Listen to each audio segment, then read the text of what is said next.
नमस्कार दोस्तों, जैसे आज रक्षाबंधन है, हम सभी जानते हैं भाई बहन का रिश्ता बहुत ही अनमोल होता है।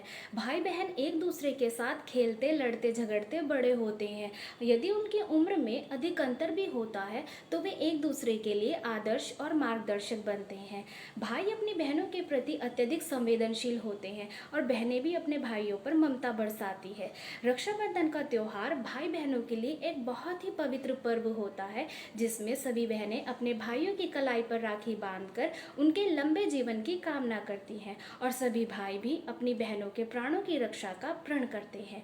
विचार करें, क्या रक्षाबंधन से लोगों की रक्षा हो सकती है? क्या प्रारब्ध कर्म या कर्म बंधन राखी बांधने से टल सकते हैं? क्या भाई बहन के जीवन में आने वाला संकट राखी के एक धागे से दूर हो सकते हैं? क्या दुर्घटना में मरे हुए व्यक्ति की बहन ने उसके लिए कोई प्रार्थना नहीं की होगी?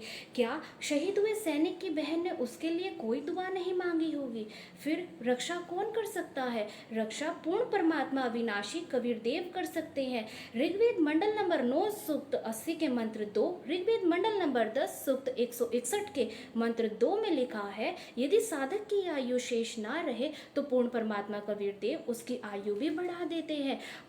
तीनों गुण युक्त देवता, रजगुण ब्रह्मा जी, सदगुण विष्णु जी और तमगुण शिव जी, ये विधि के विधान में बंधे हुए हैं। जब जिसकी मृत्यु होनी होती है। कबीर साहब कहते हैं, एक लेवा एक देवा दूतम, कोई किसी का पिता न पूतम, ऋण संबंध जुड़ा एक ठाटा, अंत समय सब 12 बाटा।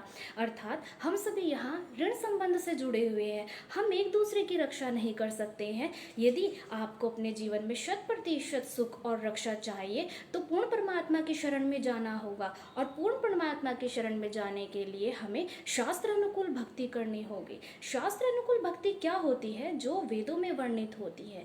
गीता ज्ञानदाता ने गीता अध्याय 4 के श्लोक 34 में तत्वदर्शी संत की शरण में जाने के लिए कहा है, जो परमात्म तत्व को जानता है। और उस तत्वदर्शी संत की पहचान गीता ज्ञानदाता ने गीता अध्याय 15 के श्लोक 1 से 4 में बताई है, जो वर्तमान में संत रामपाल जी महाराज जी पर खरी उतरती है। आइए इस रक्षाबंधन पर अपनी बहनों को एक ऐसा तोहफा दें जिससे उनका जीवन सुखमय और उनके जीवन में आने वाले सभी कष्टों का निवारण हो। तो देर किस बात की, जुड़िए और जोड़िए आध्यात्मिक मार्ग से और तत्वदर्शी संत रामपाल जी महाराज जी की शरण ग्रहण करके वेदों में वर्णित शास्त्र अनुकूल भक्ति करके अपना कल्याण कराएं। इससे बेशकीमती और बेजोड़ तोहफा आपकी बहनों के लिए कोई और नहीं होगा। धन्यवाद।